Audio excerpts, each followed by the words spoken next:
They say when people leave, they take only what's theirs. But what if what's theirs includes you? When he packed the last box, the sound wasn't loud, just cardboard sighing shut. We didn't yell, we didn't cry. We'd run out of noise years before. He closed the trunk of the car, and for the first time in 32 years, my reflection wasn't next to his in the rearview mirror. The tires rolled down the gravel road, small stones clattering like applause that no one meant. And just like that, the house became too quiet for remembering. The next morning, I went to make coffee and noticed the gap on the shelf where our photo albums used to sit. The wedding album, the road trips, the birthdays, gone. I opened every cabinet, even the freezer, as if maybe he'd hidden us behind the frozen peas. But the shelves stayed empty, like freshly erased chalkboards. It wasn't the photographs themselves that hurt. It was what they proved, that we'd been real. Without them, it felt like our whole marriage had been a rumor. If you're listening right now, tell me where you're from. Maybe you know this silence, the kind that hums louder than music. That week, I tried to fill it. I cleaned, repainted, rearranged. I told myself I didn't care about those albums, that I could live without the proof. But every time I passed a blank wall, I felt something missing that had nothing to do with decor. You never realize how much of your life lives on paper until someone takes the paper. One night, the neighbor's porch light flickered across my window and made shadows on the wall, shapes that looked almost like faces. I stared at them until they blurred. Then I whispered out loud, "You can have the pictures, Tom, but I kept the light." The room didn't answer, but I swear the shadows moved like they understood. 2 weeks later, a letter arrived. No return address, just a typed note inside. "Please don't contact me. I've started over." No name, no apology, not even a goodbye written by hand. Typed words as cold and sterile as the man who wrote them. He'd taken even the handwriting that once said love. I folded it neatly and placed it in the empty photo frame on the mantel.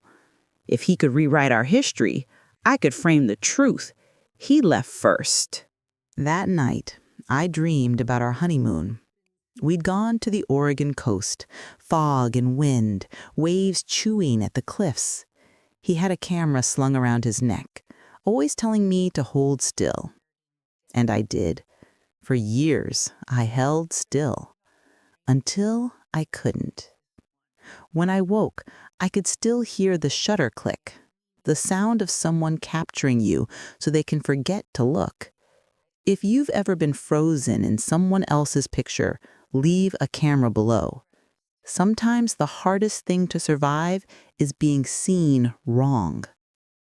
The days that followed were a blur of little ghosts, his shoes under the bed, a sweater that still smelled like his cologne, the dent on the couch where he used to sit. I boxed them all, but not out of anger, out of exhaustion. I wanted space to breathe, to stop posing for a life that was already over.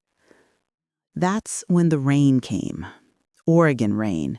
Soft, but endless. The kind that sneaks through window frames and turns everything gray. It drummed on the roof like it was spelling something I couldn't read. I made soup, let it go cold. I slept with the TV on, just so silence wouldn't have the last word. A week later, I went up to the attic to look for the Christmas decorations. Anything bright, anything that could distract me. The bulb flickered weakly as I stepped onto the wooden floorboards. Boxes everywhere, labeled in his handwriting. Taxes, receipts, camping gear. And then, in the far corner, under an old quilt, I saw a smaller box.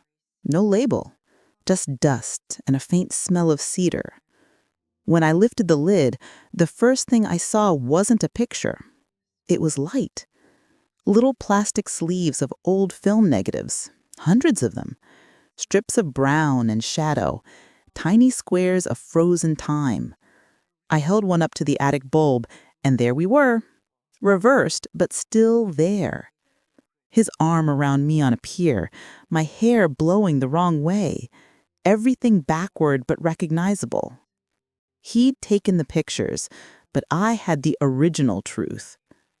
I carried the box downstairs like it was glass, spread the negatives across the kitchen table, light spilling through them in amber patterns.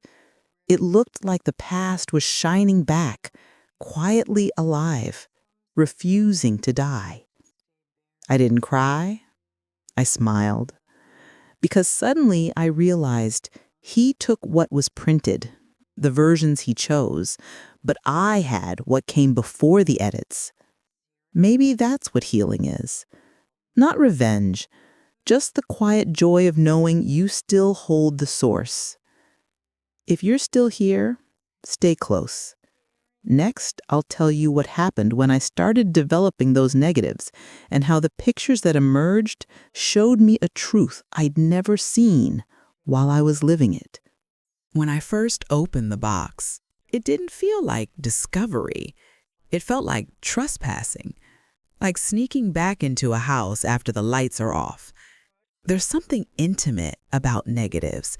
They're the skeletons of moments, all shadow and light before the world decides which parts are worth keeping. I think that's why he left them behind. He only wanted the finished stories, not the truth before polish. The next morning, I went into town. It was raining again, Oregon's steady kind, not angry, just relentless. The sidewalk shone like mirrors. Every reflection felt like a picture I hadn't agreed to pose for. I stopped at a small camera shop that I used to pass on my way to the library. The window was cluttered with old Polaroids and handwritten signs. Film developing, darkroom supplies. We fix memories. I smiled at that. We fix memories. If only it were true. Inside, a young clerk looked up from behind the counter. He couldn't have been older than my grandson. He had purple hair, a nose ring, and the kind of calm that comes from having no idea what time does to people. I set the box down carefully. These are old, I said, from before digital. I want to see what's on them. He picked up one strip and held it to the light. Wow, he said. These are vintage. Do you know what kind of camera? I laughed softly.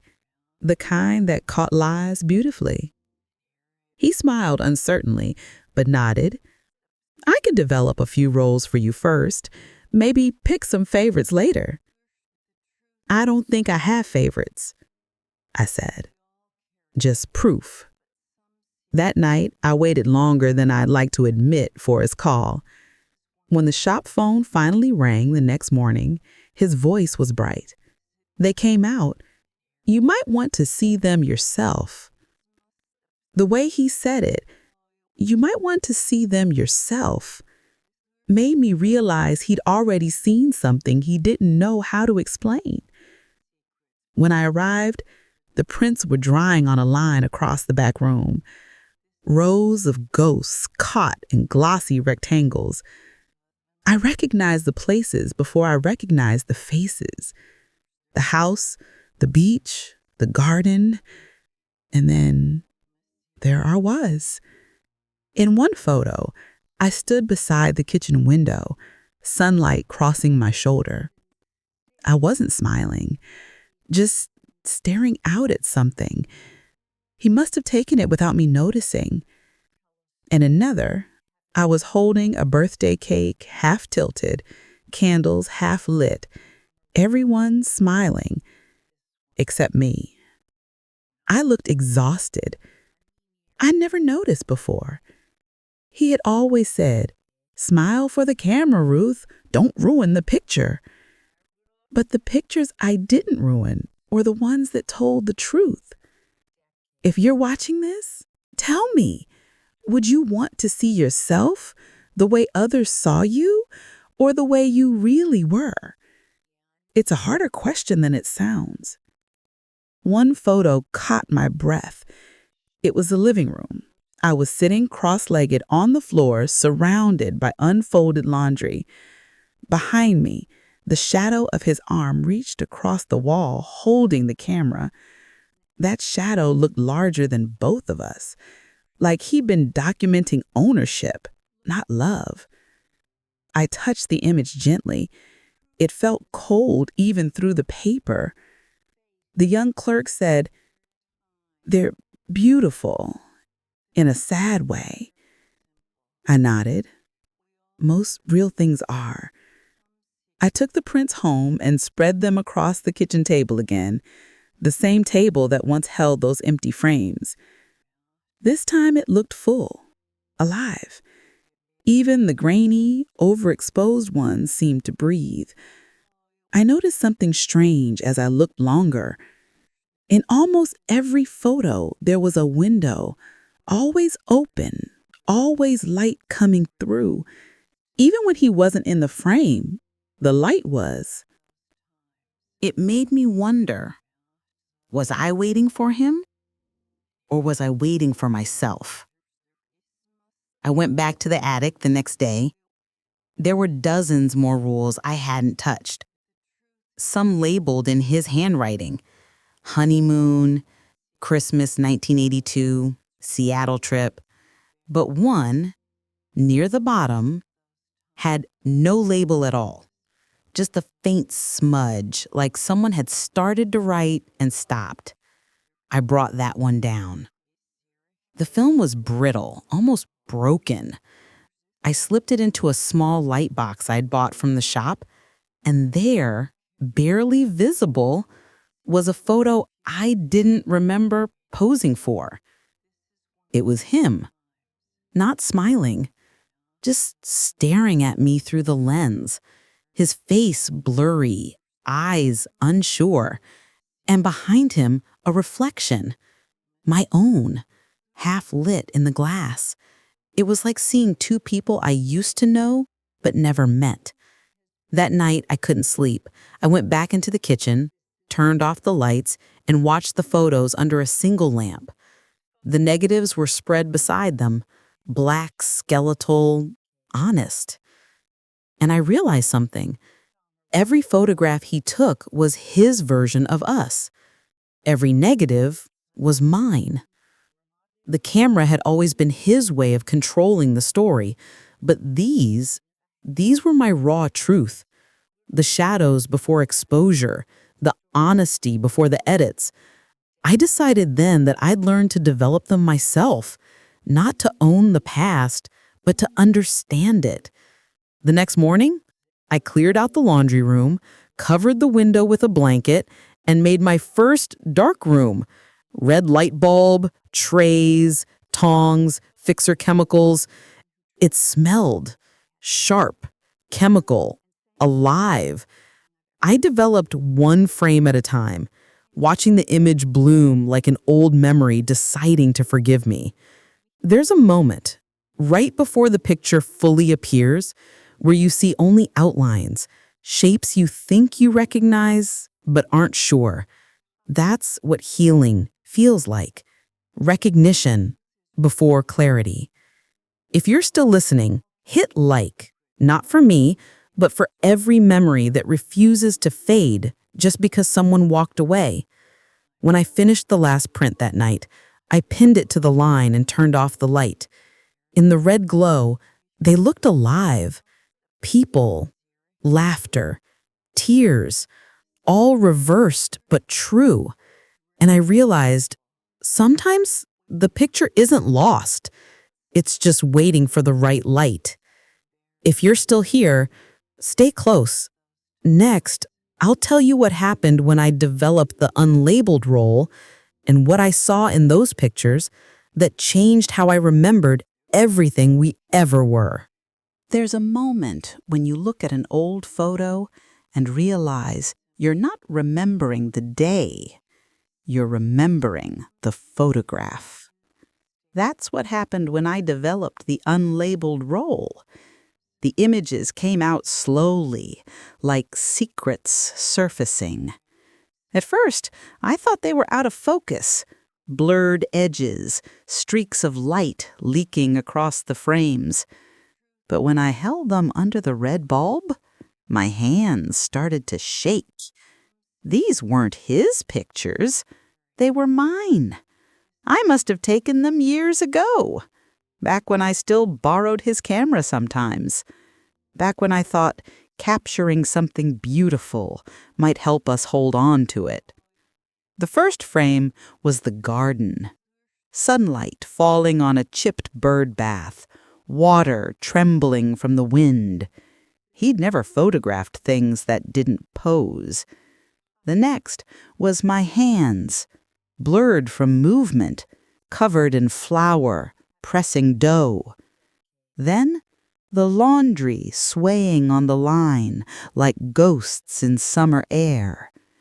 And one, my favorite, the reflection of my own face in a window pane, half shadow, half sky.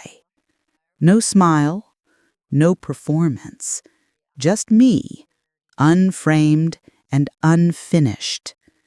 For years, he'd told me I wasn't photogenic, that I moved too much or closed my eyes wrong. But in these, I was alive. If you're listening right now, tell me, have you ever found proof you were more than someone remembered you to be? It changes everything. That night, I set up the camera on the kitchen counter and took a picture of the table. No special reason, just light spilling across the wood the same way it had for 30 years.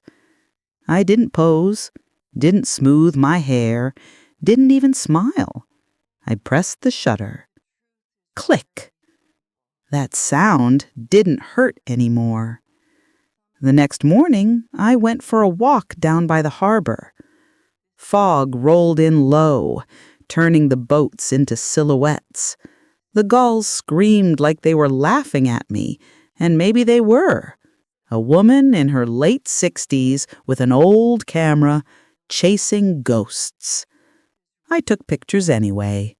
Rust on the docks, a child feeding crumbs to pigeons, my reflection in a puddle. I didn't care if they came out perfect. I just wanted to see what the world looked like from my own eyes for once. At home, I hung the new photos beside the old ones in the darkroom. Past and present, breathing in the same space. The red light flickered softly, like a heartbeat remembering rhythm. I realized something then. He'd taken pictures to prove we were happy. I was taking them to feel alive. There's a difference between recording a moment and inhabiting it. One needs control. The other needs courage. That night, I went through the rest of the unlabeled negatives. There were more.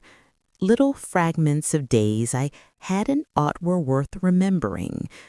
A cat sleeping on the porch, rain hitting the window, my hand reaching for a doorknob. Ordinary things, small truths. And suddenly I understood. I had been telling my own story all along, just not loud enough.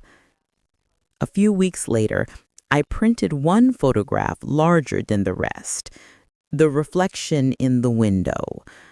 I hung it in the hallway where our wedding portrait used to be. It wasn't revenge, it was reclamation. Every time I walked by, I'd see myself looking back, not smiling, not pretending, just present. It felt like exhaling after holding your breath for decades. If you've ever replaced a memory with the truth, leave a candle below. Sometimes healing isn't adding light, it's removing the filter. One evening, the young clerk from the photo shop stopped by. He'd been curious about my darkroom experiments and wanted to see. I showed him the prints hanging along the wall. He walked slowly, studying each one, then said, "They feel alive, even the sad ones." "They are," I said. "They were just waiting for someone to look without expectation." He smiled. "You ever think about showing them?" I laughed. "Who'd come?" He shrugged. "Everyone's looking for themselves in somebody else's story." That night, I couldn't stop thinking about what he said. Maybe he was right. Maybe art wasn't about perfection. Maybe it was about evidence, proof that we existed, even when no one was watching. So I gathered my favorite photos, mine and his, and placed them in a box. I labeled it "The Parts He Missed." The next morning, I drove to the community center downtown. They had a small gallery wall where local artists hung their work. The woman in charge, a retired art teacher, looked through my stack of prints. When she reached the one of my reflection, she stopped. "This one," she said. "It feels like freedom." I whispered, "It was." They gave me a date for a small showing in spring. Nothing fancy, just a table, a title card, and a wall. But it was enough. For once, the frame would be mine. That night, I stood in my kitchen, surrounded by photos drying on the line, and I felt something I hadn't felt in years: ownership of my own life. He'd taken the pictures, but I'd kept the negatives, and now I was taking the rest. If you're still here, stay close. Next, I'll tell you what happened at the exhibit when the town came to see my story, and how I learned that sometimes being seen can be its own forgiveness. The morning of the exhibit, the sky looked like old film. Pale gray, soft grain, light leaking through the edges. Oregon rain had a way of forgiving you for not being perfect. Maybe that's why I'd stayed here all my life.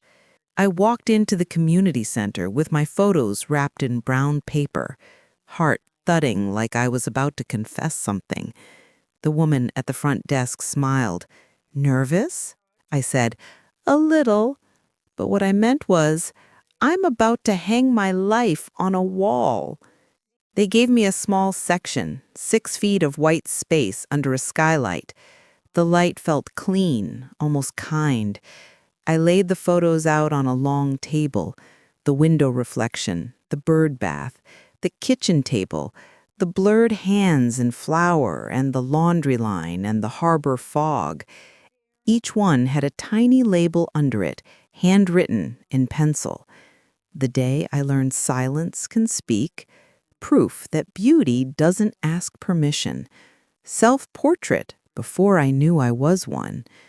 When I was done, I stepped back. For a moment, I didn't recognize the woman in those pictures. Then I realized I didn't have to. I'd become her. Visitors trickled in slowly. Old friends, neighbors, even strangers from town. The young clerk came too, camera slung across his chest. He pointed to the large photo of my reflection in the window. "That one," he said softly. "It feels like she's looking through you, not at you." I smiled. "She is. She's checking if you're really listening." He nodded.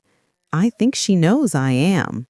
If you're watching this, tell me, when's the last time you looked at yourself, really looked, without judgment? Sometimes the hardest forgiveness is in the mirror.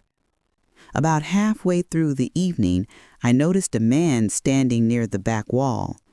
Gray coat, hat in his hands. For a second, my stomach twisted, something in the way he stood. Then he stepped closer to the photo of the garden, and I saw it. My ex-husband's profile. Aged, thinner, quieter. He didn't look at me at first, just studied the pictures. When he reached the one of the window reflection, he stopped. His lips parted like he wanted to speak, but didn't. I walked over slowly, unsure if my knees would hold. He glanced sideways, then said, "I always thought you hated the camera." "I did," I said, until I realized it wasn't the camera I hated. He nodded once. "They're honest. That's the point." We stood there a long moment, two strangers sharing a ghost. Then he said, "You kept the negatives." I smiled faintly. "You can burn paper, not memory." He looked like he wanted to say something else, but instead just nodded and left quietly, as if stepping out of a photograph that no longer needed him. When the evening ended, the gallery lights dimmed and the last visitor walked out, I stood alone under the skylight. The rain had stopped. The floor shimmered faintly with reflected glass. I could hear faint jazz from another room, the clink of coffee cups, laughter, echoing like the sound of living. And for the first time, I didn't feel like something missing from a frame. I was the frame, and the light inside it. I took the photo of the window down from the wall and held it against the light. My reflection, half sky, half face, looked like it was still searching for something. But maybe that's what truth looks like, unfinished, curious, alive. I whispered, "Thank you," to no one in particular. To the me who stayed, to the shadows that waited, to the light that never stopped trying to reach through. If you're still here with me, tell me where you're watching from tonight, because maybe somewhere the same rain is falling, and someone like you is remembering that even what's lost can still develop given time and light. When I got home, I hung the photo above my desk. The caption underneath read, "She kept the negatives." And now whenever I pass by, I smile, because the word negative never meant something bad again. It meant the proof of life before the edits. And maybe that's what love is too. Not what we keep perfectly framed, but what survives in the shadows, waiting to be seen. Because here on True Life Stories, we don't just tell stories, we develop them, one light, one shadow, one heartbeat at a time.